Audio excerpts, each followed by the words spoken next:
Good evening and welcome to the Rewind Show. Sunday Supplement 267 coming to you slightly later than planned, a lot later than planned.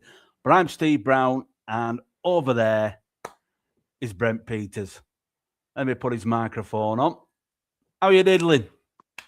I'm all right, Steve. How are you? Yeah, not too bad. I've had a different kind of day. As you know, I often end up playing taxi driver to my daughter who's into this Japanese kind of anime stuff. So I end up, taxiing, going around country. But we're in Liverpool this morning. And when I, I were in Liverpool.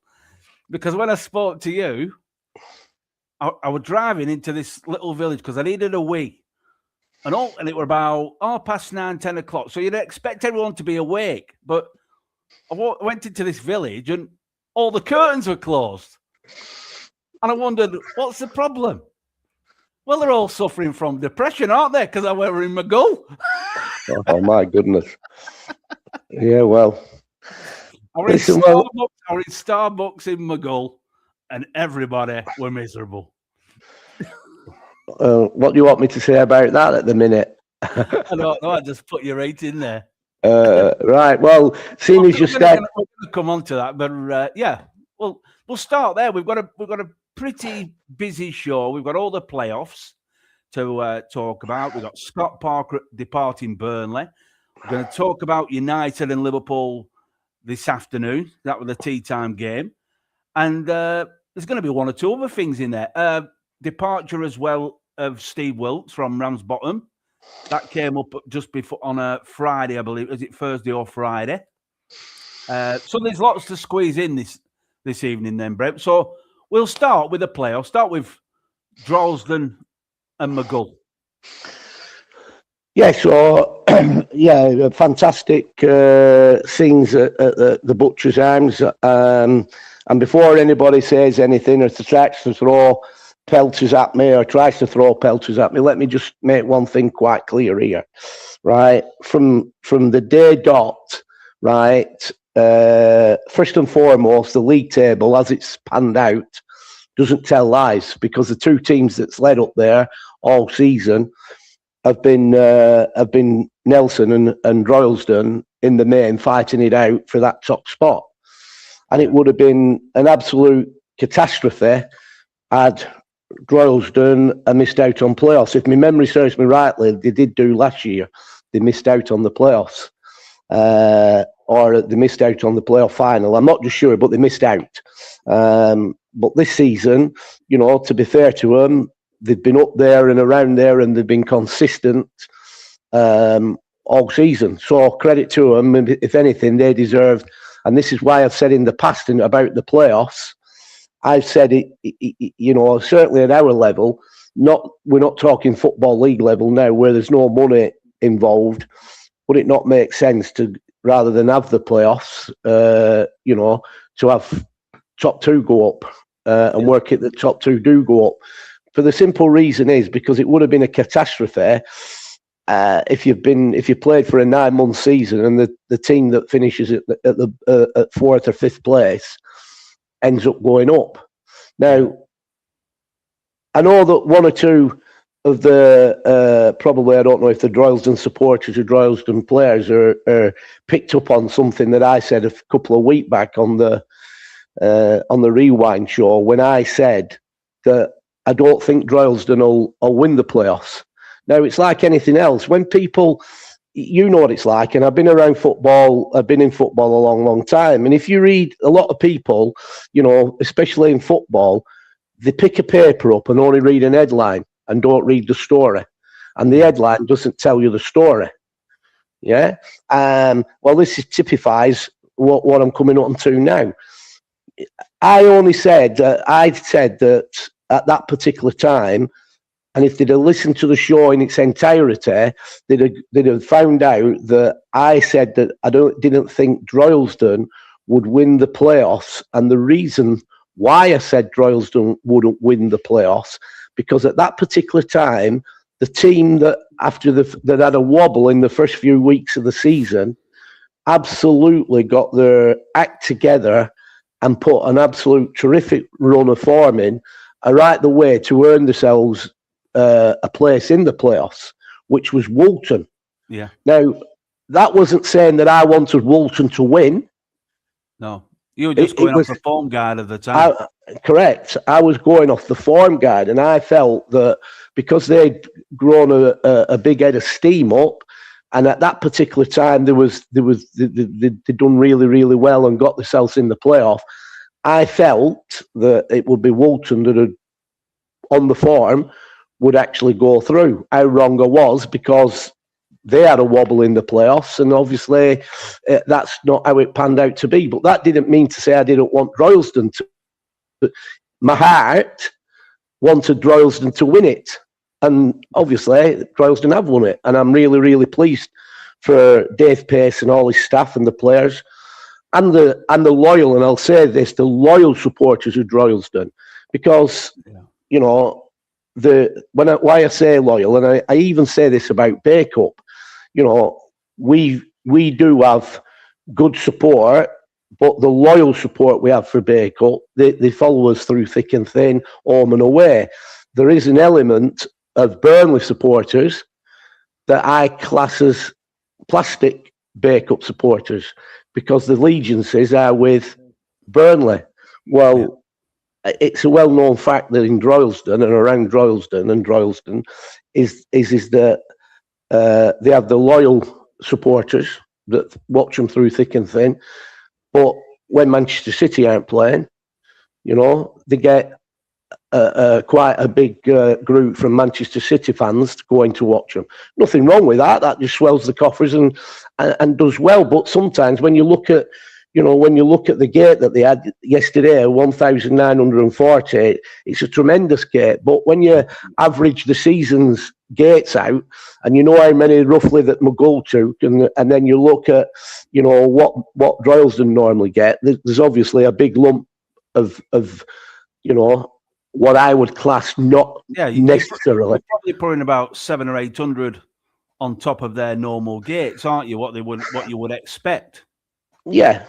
Which is, there's nothing wrong with that. The only thing is when certain things happen, and we've seen it, or I've seen it. I don't know if you have, because you've been quite busy, but I've seen it over you know, the last 24 hours that there were incidents at the ground, and which is a shame, really. Yeah. But the incidents were obviously being created by probably a group of people that probably don't watch them every week. Have no connection to the club, and now going to probably leave the club in a lot of shit. Well, exactly, which is a shame, because, you know, in the last few years that we've played Droylsden, I can honestly say I've enjoyed them coming up here. They've been fantastic. You've had loads of banter with them. And yeah, exactly. And even going down to Butcher's Arms, I've really enjoyed, and I'll miss it next season. And you know, it's a fantastic setup. It's a club that has been at the top of the non-league. When I say at the top, it's been in the Evo, in the Northern Premier League, and it's been a successful club.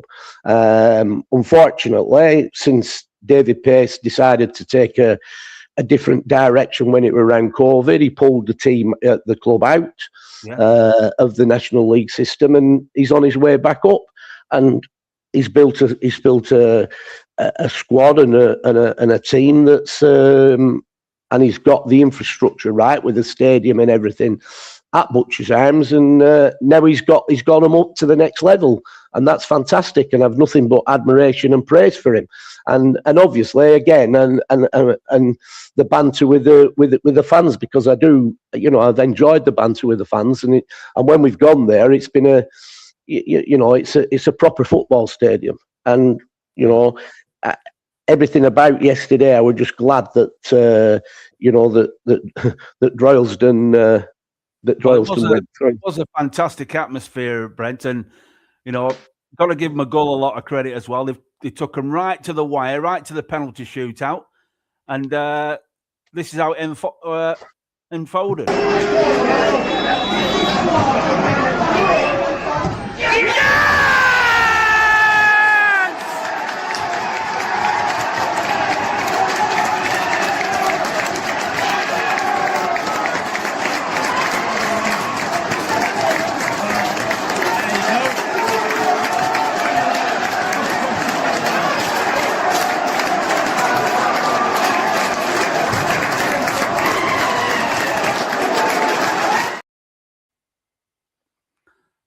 absolutely fantastic scenes there, Brent, and just trying to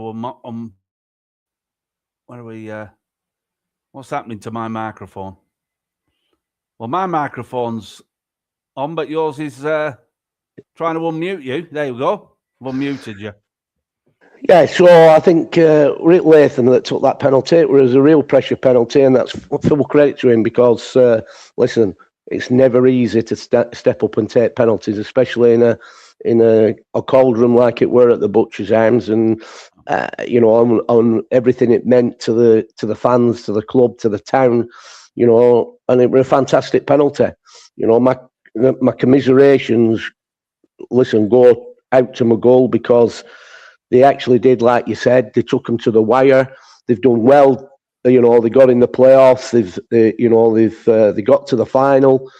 And anything that I had to say last week about McGull wasn't anything to do with the players. I've got nothing but admiration. The players have done absolutely terrifically well. My only thing that I will say, which again is nothing to do with the players, because they'll be absolutely gutted today, and probably for the next few days it'll take them a while to recover. But I have to worry about the mental state of the mental health state of the committee, the directors and the secretary, because when you think about it, they were bleating on that letter that I read out or talked about last week about they had an extra 2 weeks to play and all this, and the next, about the league making an extension to the season.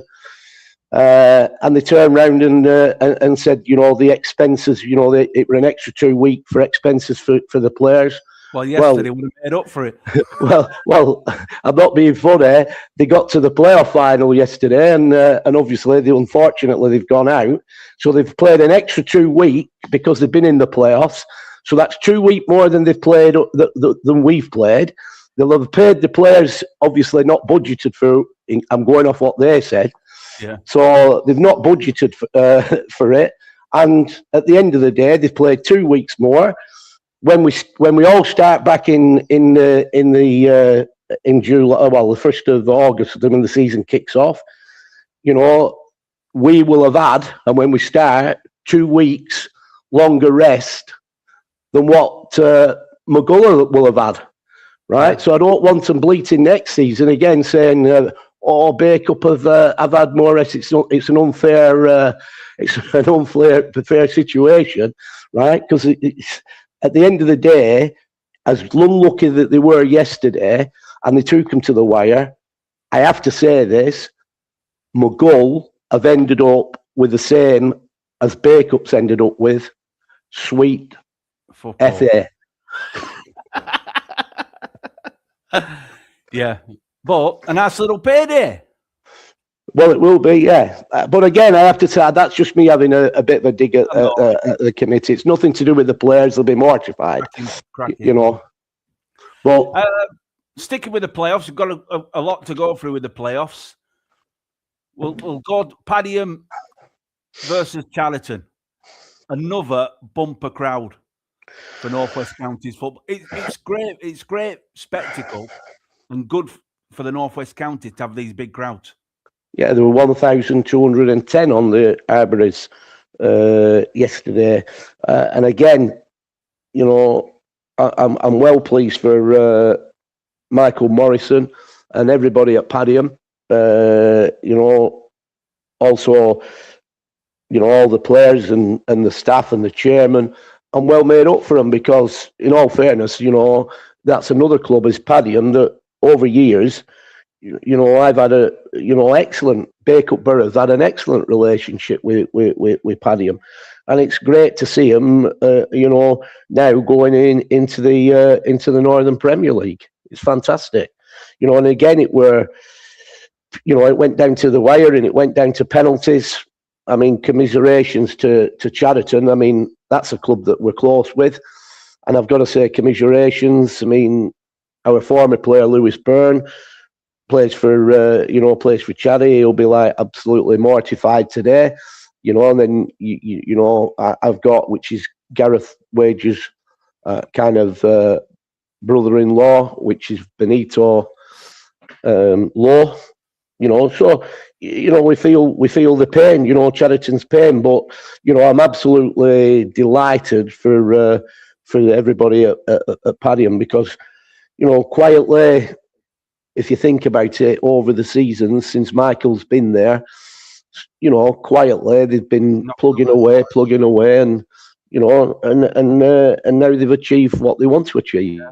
Well, I was just going through the photographs, Brent, and we're showing Michael there, and we're also the side.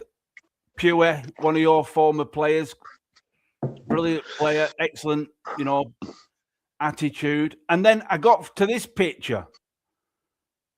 Can you recognise anyone on that? How dare they supporting anyone else? What are they doing? Is that Tommy Allen there? That's Howard Martin. Is that Tommy Allen? I don't know the others. I just saw your Martin. Well, that might be Tommy Allen. It's a bad picture for me to see that, but the one in the white shirt is my former goalkeeper, Tommy Allen, and I'm sure he's one of them burning Morley. No. All right. Well, I don't know who they are, but but somehow Howard Martin's got on that got on that picture. Well, Nick Fowles were there as well yesterday. There were a few Bacup fans over there yesterday. Nothing wrong with that, what I mean. But I were winding Nick Fowles up today. I said, you've watched Padiham the more than you've watched Bacup this last few weeks. Yeah. So I've actually got some footage from that game. I hope I've got the right clip here.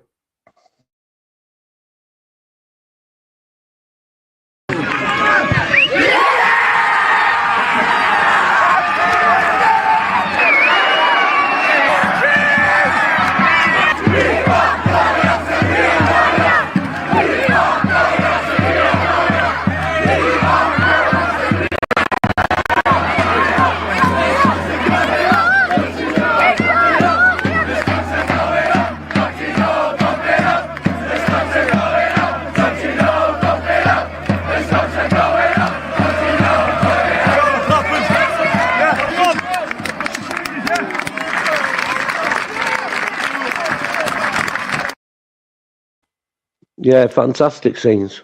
Excellent scenes. Got to thank Hunter Digital Media there for that footage. But yeah, great scenes from the Arbories and taking the place in the Northern Premier.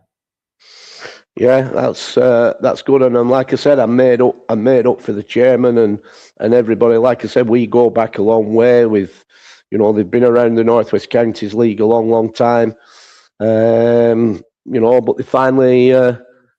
they finally achieved the goal, which is good. And we're going to give a shout out to our other friends as well. We have quite a few friends in over Manchester way, and that's Avro.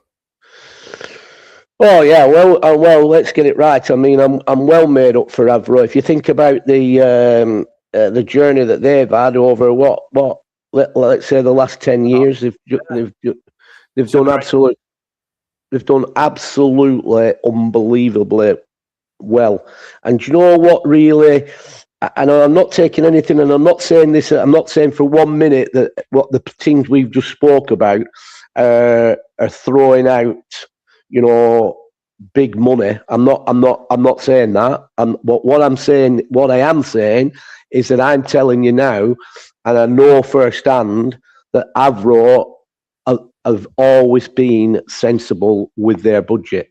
And you know what? That for me, what I know in football and, what it costs us and everything else, that takes some doing, especially, to get the promotions that they've got. If you think about it now, they've gone up now out to the north, they've gone into now step 3. That's a fantastic achievement. And like I said, they've not thrown silly money at it. We can talk about other teams in the leagues that have thrown silly money at it. Yeah. Avro haven't. Avro have paid sensible expenses, sensible wages, and done the job admirably. And I've got nothing but respect for the work that the manager, Grant Shenton's done. The chairman, Rob Fuller, he's a fantastic guy. I've got a lot of time for Rob. They're always you know, on hand if I need anything, I've wanted anything. Paul Armstrong, Mark, Midi Red, you know, that's his lead on his Twitter account. But there are people that when they came into the North Wst Counties League, that's been the core behind that club. And if you look at Avro, Brent, you know, they've not been in the counties that long. No, they haven't. It weren't that long ago. It was probably 10, 11 years that they came in at counties level. But you look at the club and where it's situated on the council estate there, you know, they built the infrastructure brick by brick, and it's a brilliant, like you said, it's been a slow process with a lot of good people working on it. Yeah, 100%. You know, it's in the area that it's in. With the boxing gym connected to it as well, with the pro boxer who's connected there at the club. Yeah, everything. You know, they've got. The only thing, from my opinion, but that's just my opinion. The pitches are blinking 4G, right? Yeah. But that's me. You know, I just don't think that 3G, 4G, whatever you want to call it, that in senior football, you know, it shouldn't be happening. You know, that's just me. You know, the way that I think, and even when I speak to a lot of people in the game, you know, a lot of medical people, they feel the same way. You know, and it's no surprise that a 3G surface, you know, they're not allowed in the football league and even in the conference, you know, national. They're not allowed. But but other than that, but Paul Armstrong, I'll tell you now, will argue with me. It earns them a lot of money. What a journey they're going on now. It's a fantastic journey, and they're all good people, and you know, it's fantastic that how well they've done. I remember we played them when they first come in. We ended up in a it were a 2-legged. We ended up it must have been the Macaron Cup, and we had a young keeper in who were Belgium, from Belgium, because we had an injury to our Belgium, Thomas. And he dropped an howler in the second leg because this is a fine margins. You know, we were probably the favourites to have gone through. He dropped an howler here at a critical time, and then we pulled it back through Matty Bryan at Avro, all to play for. And right on half time, he went chasing a ball down that were going nowhere, and ended up giving a penalty away right on half time. And you know, from that situation, they went through and ended up, and I think they won the cup that year. But that must be 10 years ago. That now. Yeah. And then we played them a few seasons ago. I think it was a cup game, and Anthony was playing for us, centre forward. I think the French. Plays for Abbey or you play for New Mills. Anthony, I'm trying to think of the centre forward who were playing for us, but we beat him. He scored a penalty.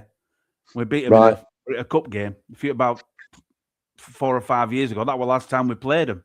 Yeah, they've just gone from strength to strength. Yeah, they've kicked on. You know, and that, you know, it's fantastic. You know, it's a great story. It's a great tale, and it's a great achievement. And like I said, it kind of happened to better people. Yeah. Well, you were talking about the chairman earlier, and I think he needs a new back.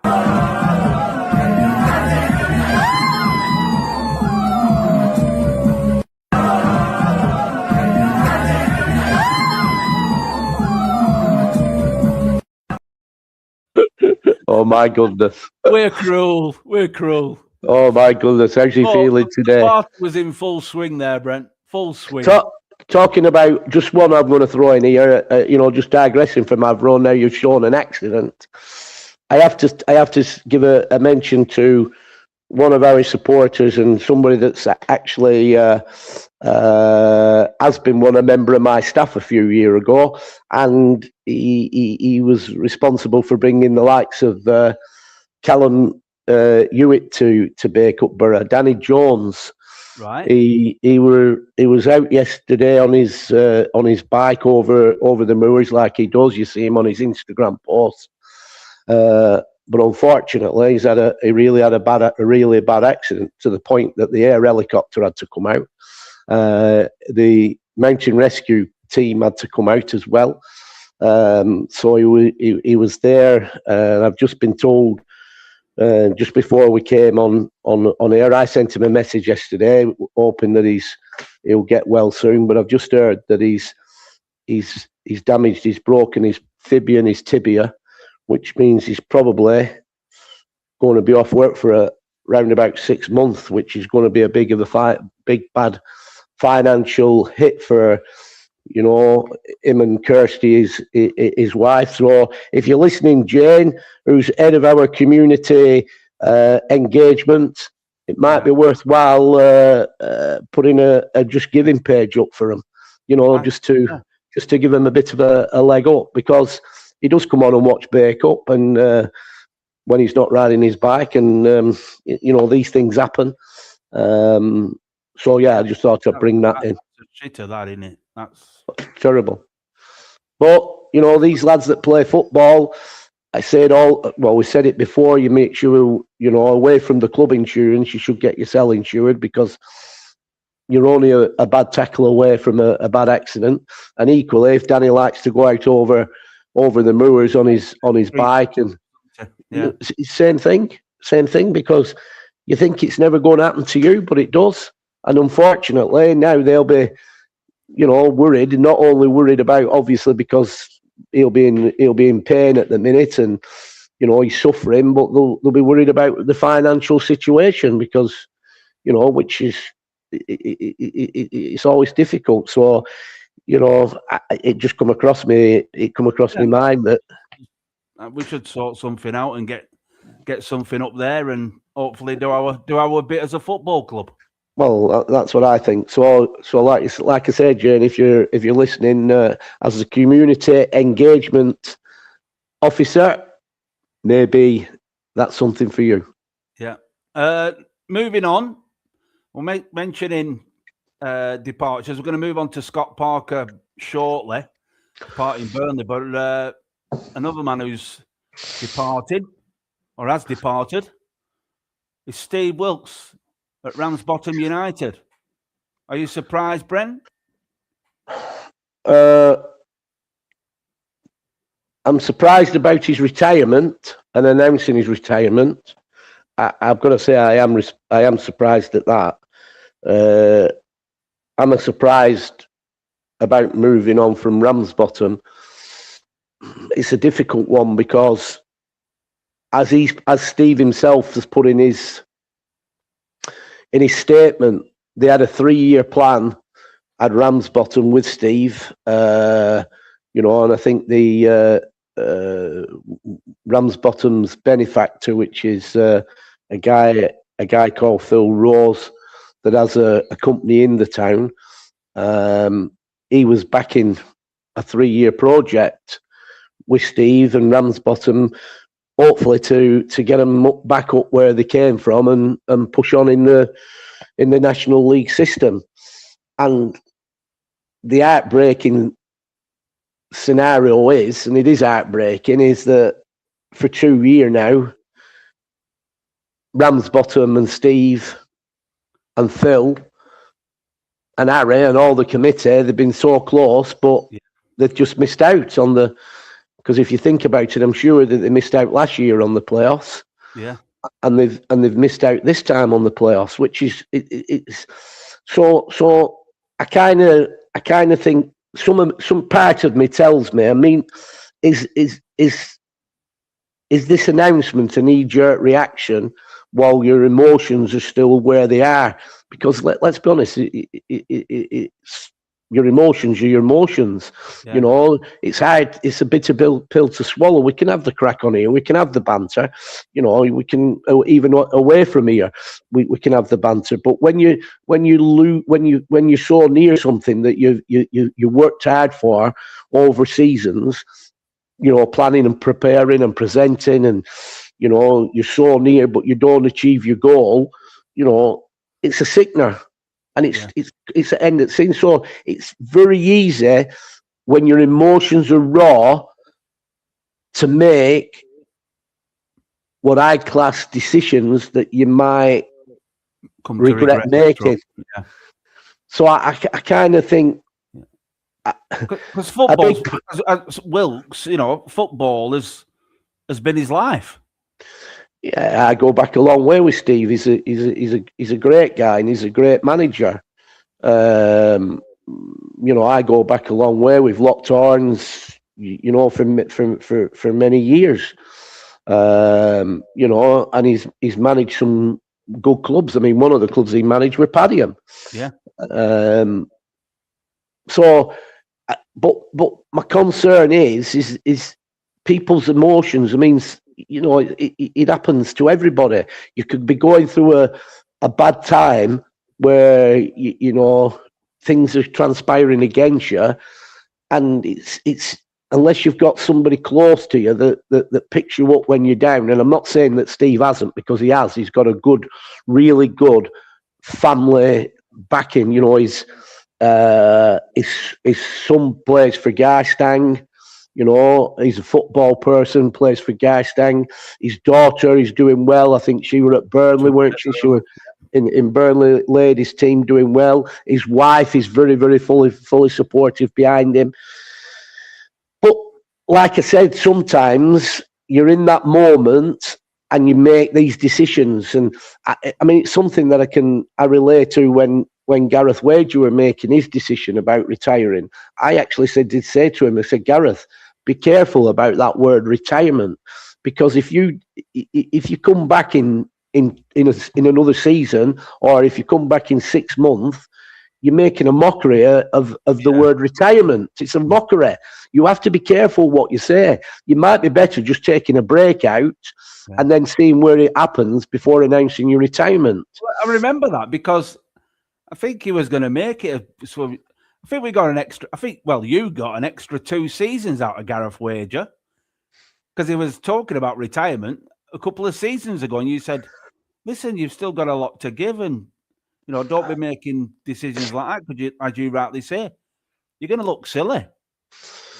Well, it's that word, isn't it? Retirement. People can take and how many times do you see it? I mean, listen, I'm going to use another manager, and it's a manager that I've got a whole lot of time for. Michael Clegg, who did a fantastic job at Atherton originally, Atherton Collieries. He did a fantastic job, which led him to get a bigger move. And like anything, when you go and take that, you go into the get bigger jobs. There's more responsibility. It's a bigger responsibility, and things for whatever reason didn't work out. And then he got the Macclesfield job, didn't he? And then obviously, Macclesfield decided for whatever reason they were taking a different direction, and he somehow we ended up back at Atherton Collieries. Yeah. Now, and then he made the decision. And again, he did it, and I'm not privy to everything. I'm just saying what I'm hearing and seeing. He made the decision and went out into retire and said he were retiring. It was quality time he wanted to spend with his family. And then he said that his business was thriving and he wanted to spend more time with his business, and then so that's exactly.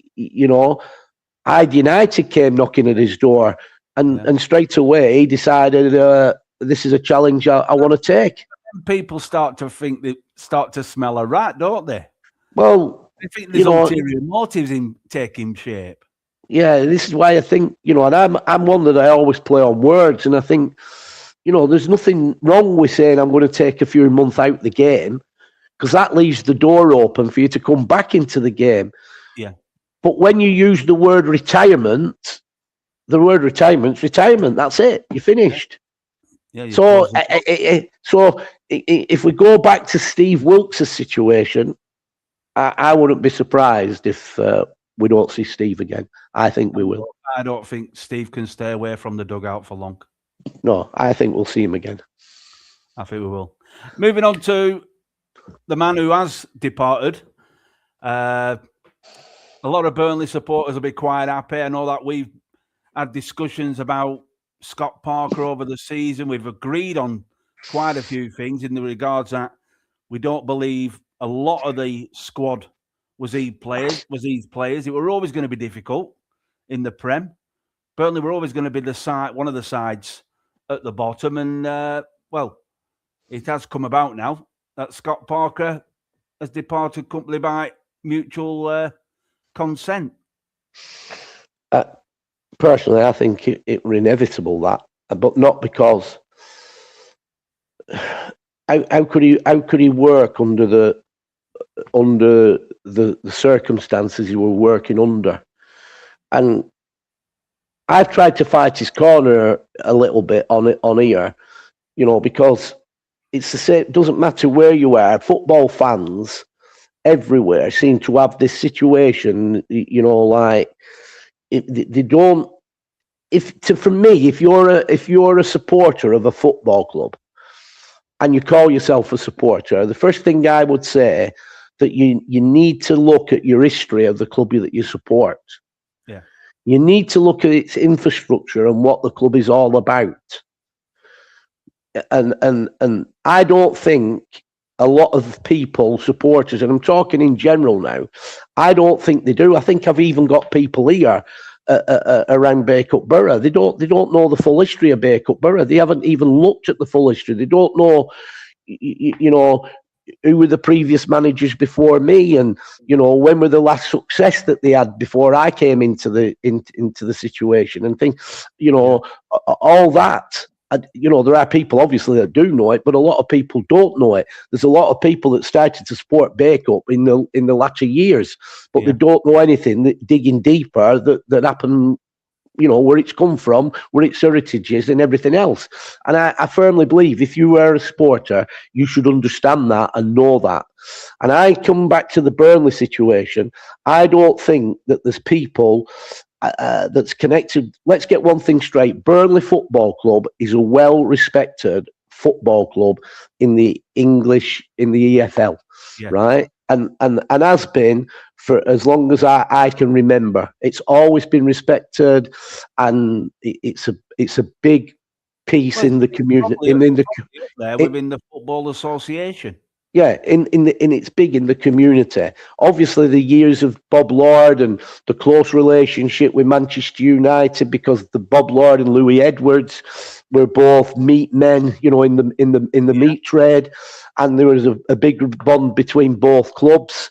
You go back in time, and they had a big network up in the northeast. From the northeast, and players used to come down, one of the first clubs to set up the academy system as we see it now.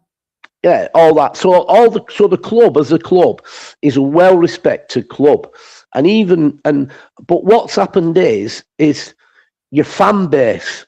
Now, whoever's at fault, for me, I think, I don't know who's at fault, but what I'm trying to say is, I felt that the Scott Parker scenario, when you've got a manager that's so creditable, and when I mean creditable, he's not a manager that would come out in the press and start throwing anybody under a bus, whether it be his players, whether it be a member of his staff, or whether it be the chairman or owners of the club. He wouldn't do that. It's not in his makeup.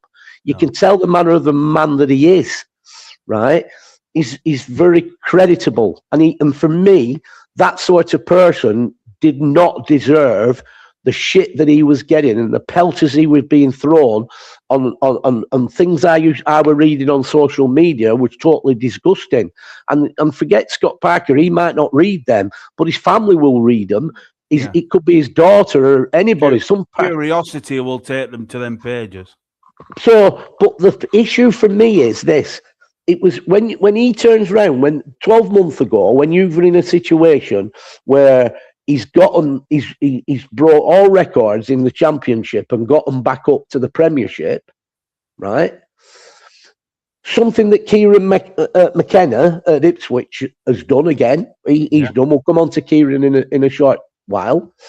But when you've broke all records and you've got them up into the Premiership, you're coming into the biggest league in world football and the strong league in world football, right? Now, it's pretty obvious that what's happened is Burnley have got a model, right? And now, we're not fully privy to this, but Burnley's model is something like we buy players from overseas at cheap money, but cheap collectively becomes a lot of money, but cheap money, right? We bring them back in Burnley and we develop these players. We give them contracts, we develop them, and we sell them on, and we'll make money. Yeah. Now, somebody, whether that's the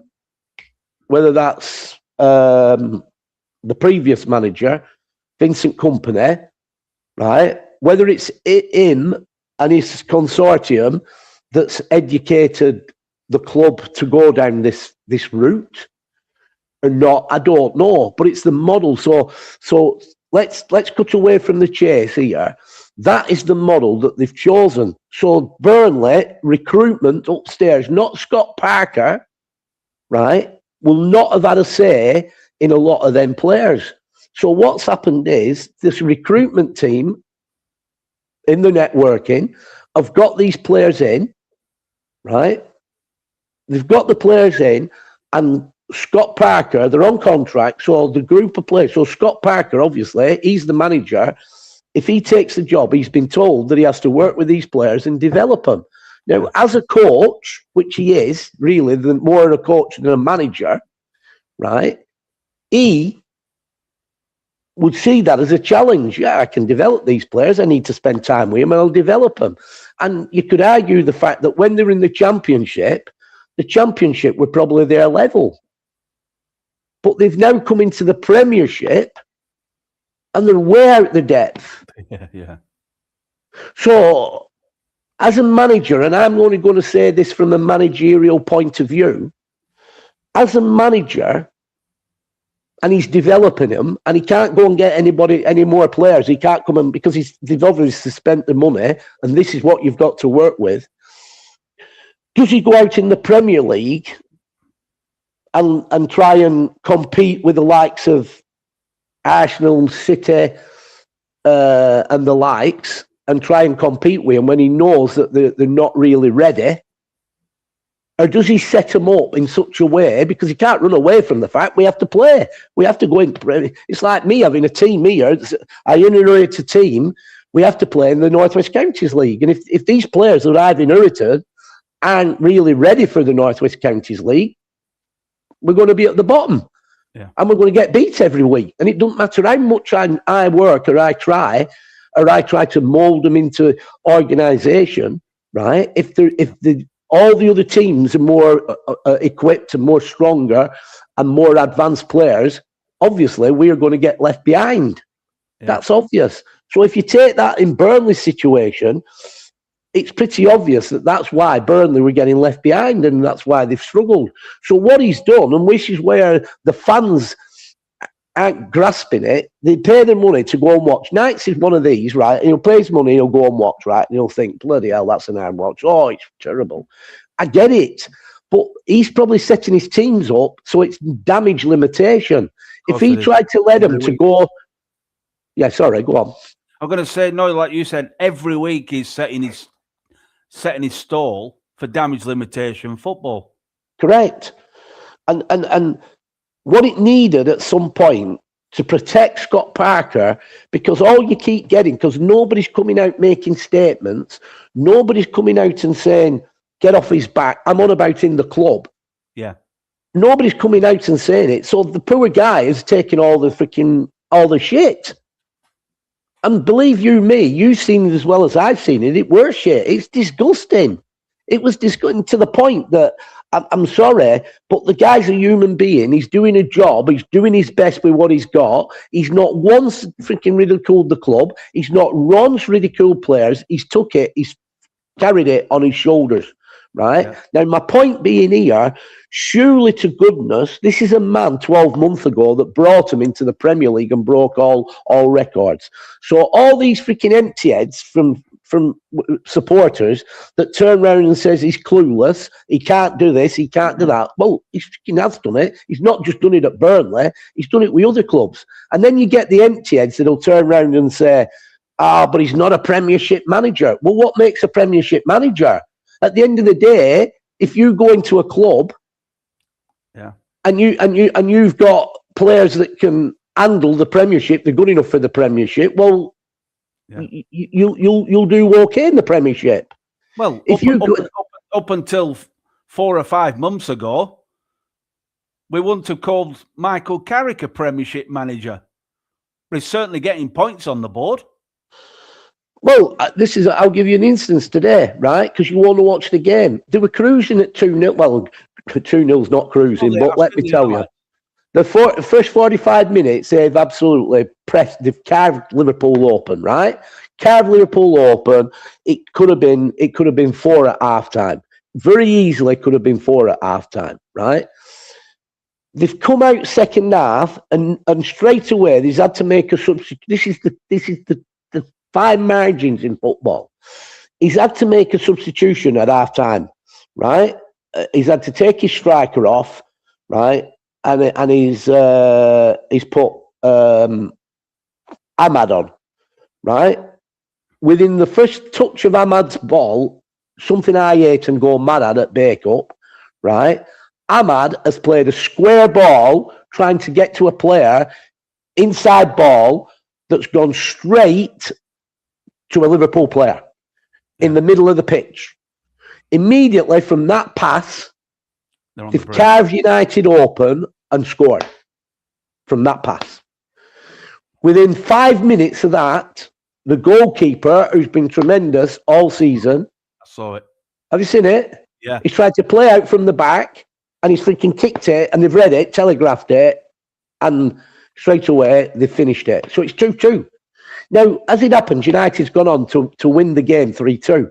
But let's flip it and say they don't win that game and Liverpool get a break and they win the game 3-2.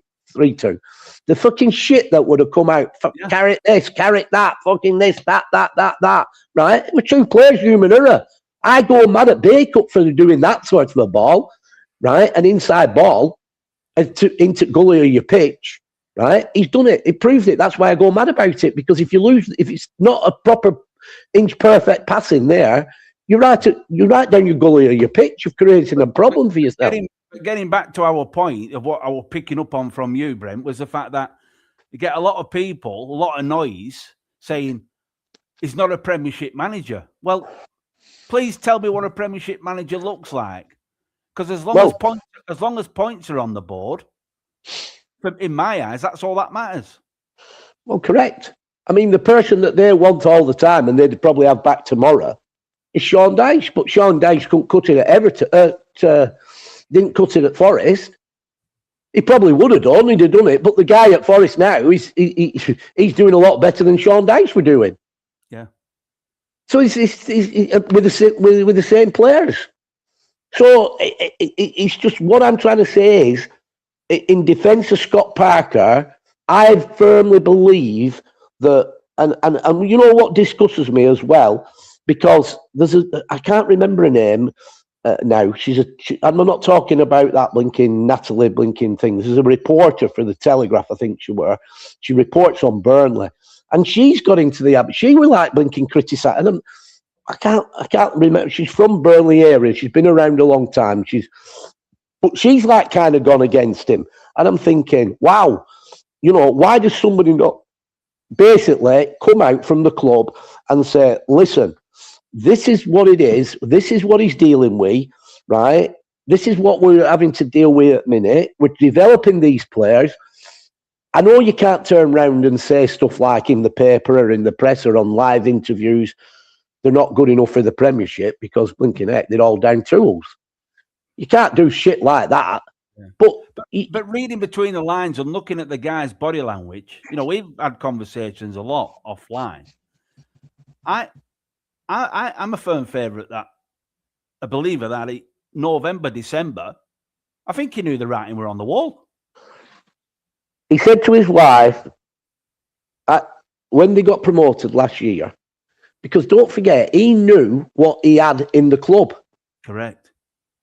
And he's been probably told by the recruitment department, that's what you've got to work with. And he's been at clubs that have failed Premier League football before. So he knows the quality. Correct. So he's obviously said to his wife, right, this is where it starts now. Yeah. Get ready for all the pelters. Put your helmet on. And his wife went, what do you mean? She couldn't understand it. Yeah. And this is before a ball's kicked in the Premier League. Yeah. And he's gone and said, you will see. You will see, because it's what I'm working with. Yeah. Right? Now, that's probably in his contract. That's what he's been given. And he's to bring these on and develop them. And that was his remit. But every time it come to a Saturday, he knew that I'd be, this week I've got Man City. Blinking out, don't go any easier. And he's got players in there that really are out the depth. Yeah. But the fans don't see that. You get people that go, they're coming off Everton. So I'm only going off what, like Andrew said to me, he's gone to Everton. It was a tough watch, Brent, and I said, I'm not going there. I'm not paying money to go to that. Now, that's Andrew's prerogative. I understand. Watching Burnley, we're a tough watch. I get that. I get it. But you can't start lambasting the manager if he's got nobody else and he can't get anybody else. All you're doing is swapping and changing bad shit to bad shit. I think most fans, and I've said it past, I think because there was no fight in the dog. There was every week was, like you said, damage limitation football. There was no fight, no kind of desire to try and win games because they simply didn't have that winning mentality anyway, did they? And they were out of the depth, as you rightly said. Right, so okay, let's talk about the fight in the dog then, right? Let's talk about that. Yeah. If you're a group of players that but you're talented and you've been brought in from France and you've brought in from Belgium or you've been brought in from Holland or wherever and you've all come in and you're players that, as Vincent Kompany used to say, these players will attract a lot more money for you, in the next 3 years. You'll more than double your money, right? That tells me, and this is something that even at our level, I'll say to my coaches, we're not in a development arena here. It's a result that matters. So I kind of blame the Burnley board in a way because the group, that's fine. But if they come over here, surely they should be in a development arena and just cherry pick and just put one or two in and bring them on that way with a more educated, more experienced players into the first team, right? And you might get away with doing it that way. But it seems to me what's happened is lock, stock, and barrel. I said to Simon, and Simon goes on every week like nights he goes. And I said to Simon, bloody hell, that centre forward's woeful. I can't even remember his name. I watched him the other night against Leeds. I went, that centre forward's woeful. He went, tell me about it. He said they got him. He said they paid something like some ridiculous amount of money from somebody like Chelsea. Or Broger or whatever he's called. I don't know what his name was, but he was woeful. And I'm thinking, wow. But who's made them decisions and why have they been put? It's not Scott. One of my points is what I'm trying to make is it's not Scott Parker, but he's he's the one that's fronting everything. He's the one that's facing the blinking camera. He's the one that's facing you that's having to do this and asking pertinent questions. And then obviously he's saying the same drivel every week probably because he's not throwing anybody under a bus. And then the fans start throwing bloody pelters at him and giving him loads of shit. He's in a no-win situation. He's in a no-win situation. And this is what I'm saying now. Because the fans have been so... I get it. I can hear... I get that people pay their hard money to go and watch Burnley away and at home. I get that. And they're fantastic fans that do that.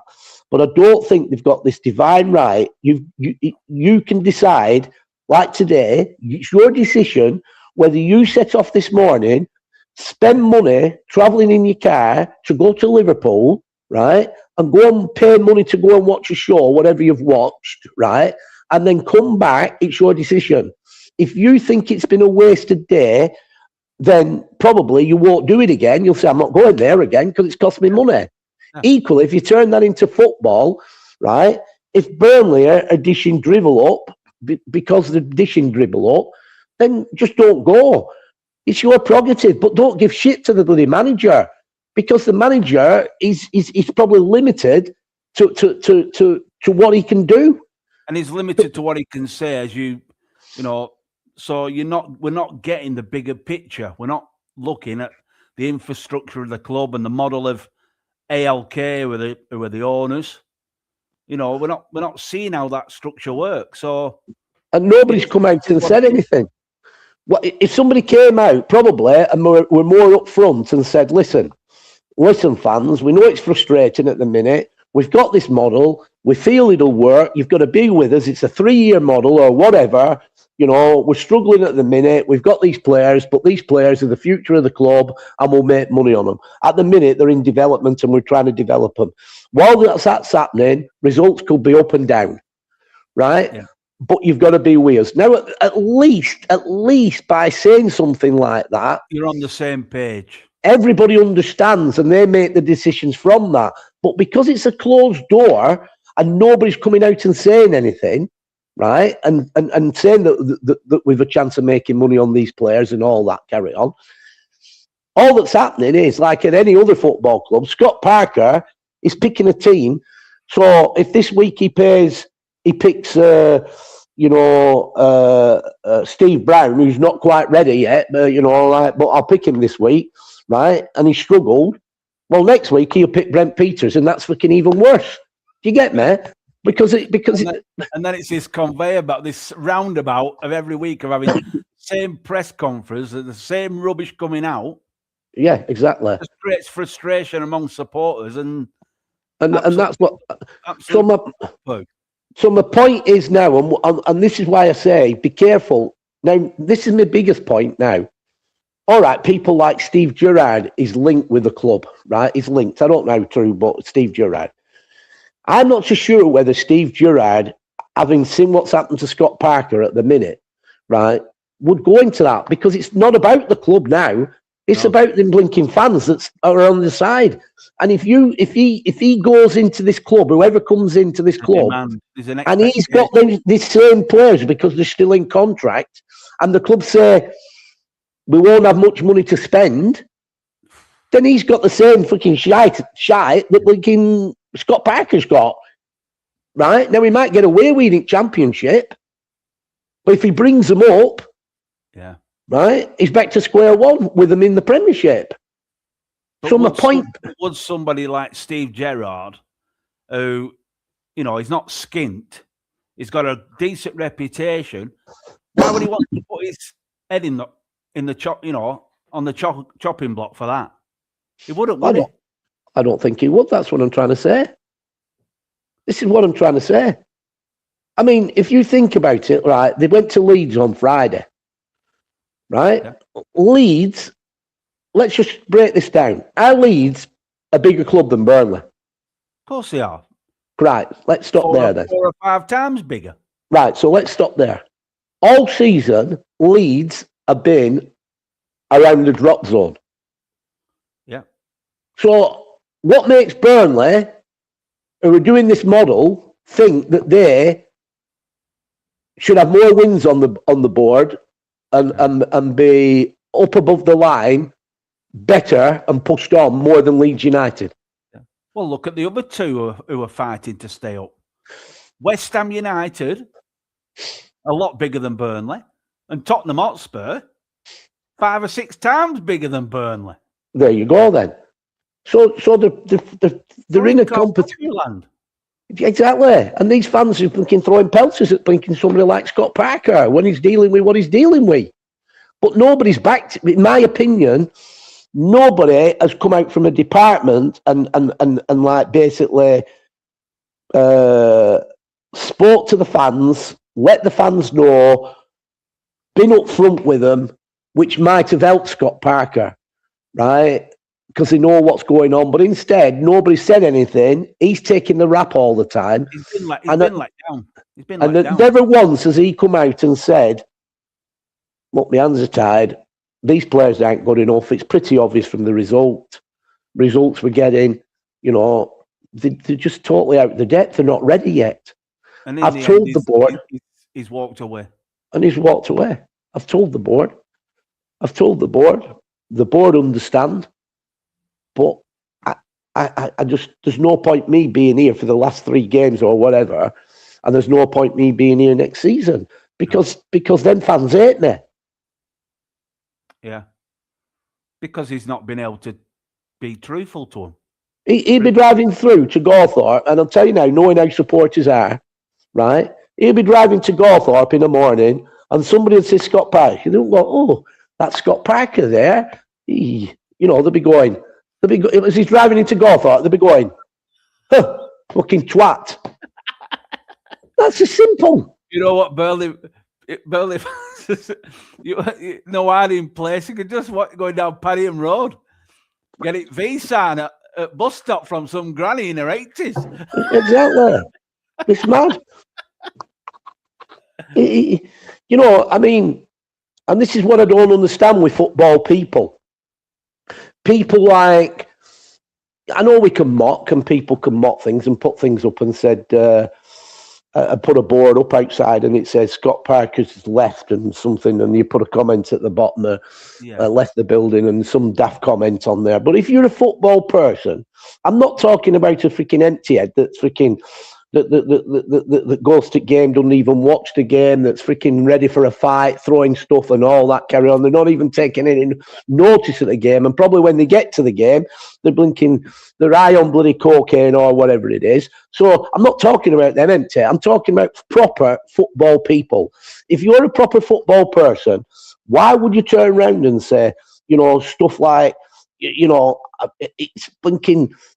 It's done me that. I can't watch that every week. It's blinking dribble. That Scott Parker needs to frigging go. Well, hang on.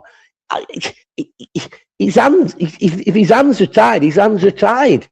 If the players aren't good enough, the players aren't good enough for the level that they're in. Yeah. And that's what I'm saying. They've got to be careful what they wish for, because whoever comes in next might not be as good as Scott Parker and get him out of the championship. What happens if they make the wrong appointment next time for the championship, and instead of going back up again like Scott Parker did, and they drop fucking down again? Yeah. Well, it can easily happen. We've seen it happen to other teams. Well, Blackburn Rovers is a prime example. Yeah.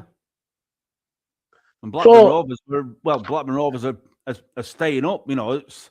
But they were struggling at some point during this season.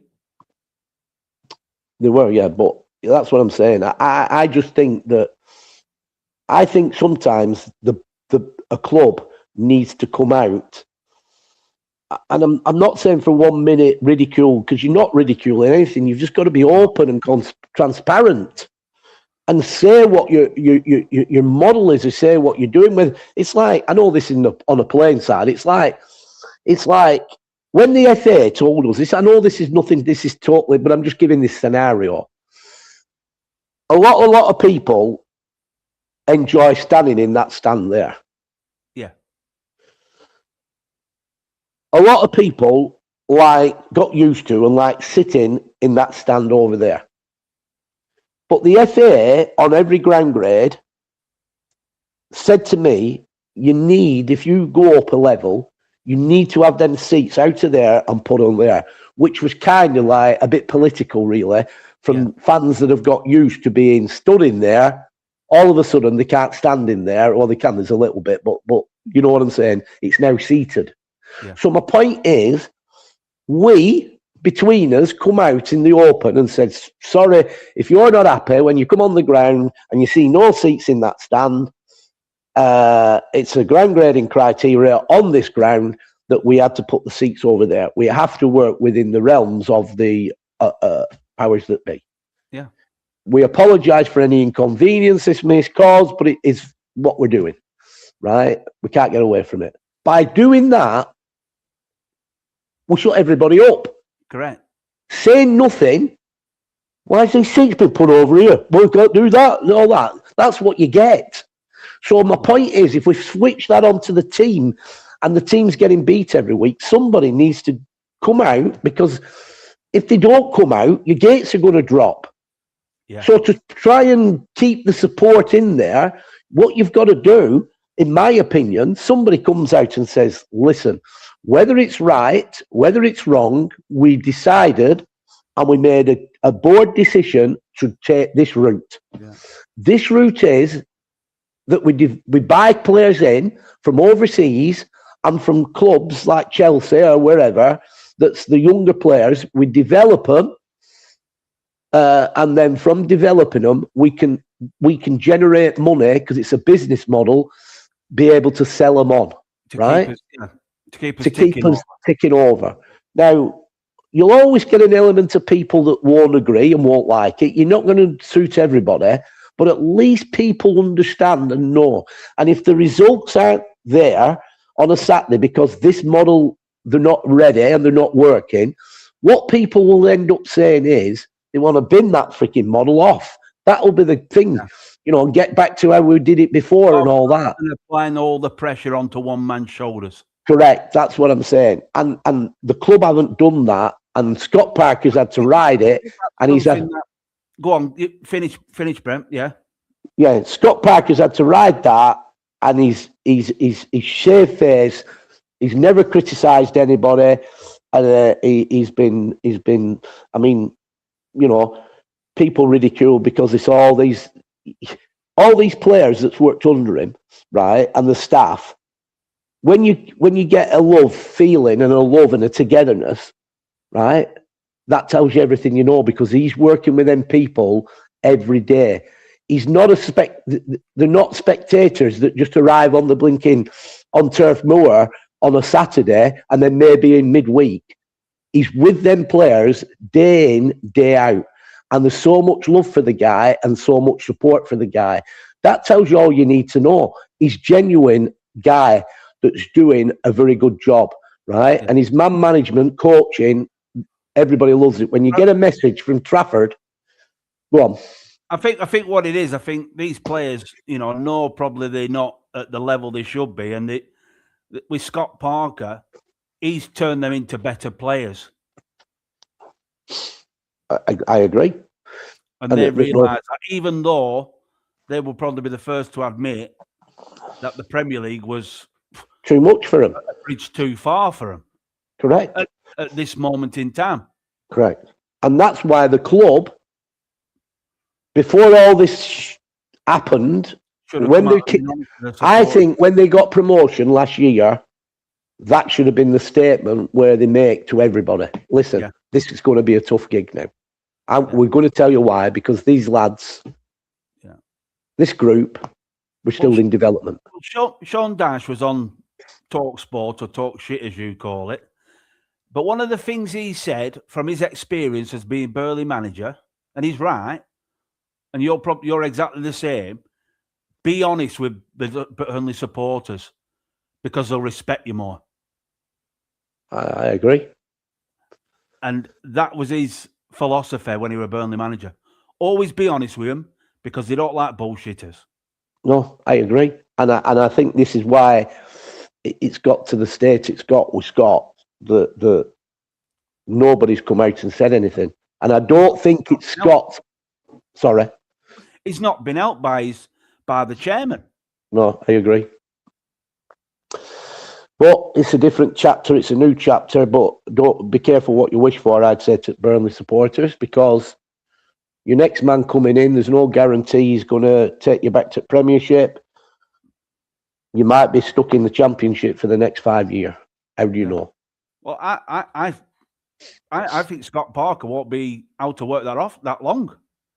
I think we could see him as probably the new West Ham United manager. Well, I come back to this managing and coaching scenario. I think Scott's got to decide whether he's a manager or a coach, isn't it? Because he doesn't. I might be doing him injustice here. He doesn't come across to me. No, I agree with you. As a manager, I think Scott Parker, I'll just use this. I think Scott Parker could work well with a Sean Dyche. Yeah. Because a Sean Dyche is a straight talker, no fucking bullshit, freaking organised people, and Scott Parker is your good cop that's a coach that'll get them organised and get them playing. And I think reading between, looking at it, but I'm an outsider looking in. I mean, let's just move away from Burnley just a minute now here. So you take Kieran McKenna at Ipswich. Yeah. Now, it was always said at Ipswich. Now, here you've got a lad that was brought in at Manchester United by Jose Mourinho on the coaching staff at Manchester United, right? Well thought of by Jose Mourinho. Since he's been in a position to be a manager in his own right, he has taken Ipswich Town to one promotion to the Championship, and he's took them to two promotions to the Premier League. Obviously, he's had relegations in that, right? Yeah. But what they've done, they stuck with him. So he got a relegation from the Premier League, which Burnley have, but the Ipswich fans aren't throwing freaking pelters at him and giving him loads of bloody stick because he's underachieved in the Premier League. They stuck with him. Yeah. And what has he done now again? He's got them back together and they come back up. Now, Ipswich Town is not a great club. It's not a massive club compared to the other clubs. I mean, it's not a par with Burnley, in my opinion. I'd say we're bigger than Burnley. Well, Ipswich has always been one of them clubs, hasn't it? I mean, you might be bigger than Burnley, but, in terms of it's a town, it's a town club, isn't it? Burnley's a town club. So it could be. But my point is, Kieran McKenna, as in a way, has followed the similar footsteps as Scott Parker. Yeah. But the difference is... They've kept faith with him. But they've kept faith with him. And now he's delivered again this year, and they're coming up into the Premier League. But like you say, with the supporters, probably there's more of a realisation at Ipswich of knowing where your place is within the Premier League. You're going to be fighting every week. So when they got relegated, they accepted it. Well, I think when you look at the two sides, Kieran has gone out and got, in a way, certain proven players for the level that they're playing in. The model's different. Burnley haven't. Burnley's got these players in to try and flip them, and they're not ready. No, and that's the difference. And and the thing is, not only is it going to cause them a problem now in going back to the Championship, they've probably got a good number of those still in contract. So they can't even get rid of them if they wanted to. Well, that is just the problem they've got now. This is it. This is the problem that the new manager. Big problem. Listen, the new manager coming in reality needs to be able to see who's available, who's out there, who's proven in the Championship, who's over the hill in the Premiership that maybe do a good job in the Championship, and try and attract them to the club and get them in. But if the board are telling him, whoever it is, you can't do that because you've got to work with You've got to work with these. It's just a car crash. Yeah, because they're not genuinely not ready. And as you said before, is someone like Steven Gerrard?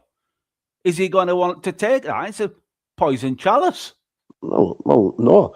He might get the support off the board to a point, like Scott has. But how's he going to control the fans? Because after first 2 months, they'll be calling in. Yeah, that's what'll happen. So it's not. It'll be interesting to see what happens now at Burnley. Even when these players when they played in the cup games, when they played Mansfield. They weren't even up to it against Mansfield, some of these players. What did Burnley signings for the Prem season? Did Sean Parker have a say? Big investment for Burnley. So Simon Holding sent me something this morning. Yeah. He says Burnley signings for the Prem season and he's saying, did Scott Parker have a say? ? Okay. A big investment for Burnley equates to 105 million. This is what Simon Holding sent me. Also added to that, Florentino from Benfica on loan in August and JWP from West Ham in January. So they've added to that. And it's all here. He's got it all up on here on a thing here, which is trans. Yeah. So that's basically. Hang on, that's what he sent me this morning. What's coming to the club over the last season? So these guys, £100 yeah, and they've not had they haven't got Premiership. There's none of them with any Premiership experience. No, French First Division, Second Division. So could be a big problem next season. Well, I think so, and this will be the difficulty in attracting the right calibre of manager. You're going to need a seasoned campaigner for this job. You ain't going to need not a job for the faint-hearted. And that's why I think be careful what you wish for, because it's not going to be easy. No. Anything more to add, Brent, before we wrap up 267? Well, all I've got to say is that I'm not going to say a right lot about anything at the minute. The season's finished. The season's been finished, but that doesn't stop the work on the football side of things. All I'm going to say at this moment in time, and I'm not going to say, you'll not get it out of me. There will be a big announcement, and I'm hoping that this big announcement will be within this next week before we have the next Rewind show. Whether that's an outgoing or whether that's an incoming, but it is a big announcement for our Bacup Borough anyway. So that's all. I'll leave you with that one. There's been talks. I've been in talks. The talks have gone quite well, and we'll just leave it at that. You little rascal, you. I don't know none of this. All right, mate. I'll speak to you later, you little sod. Speak to you later. Bye. Bye. Bye.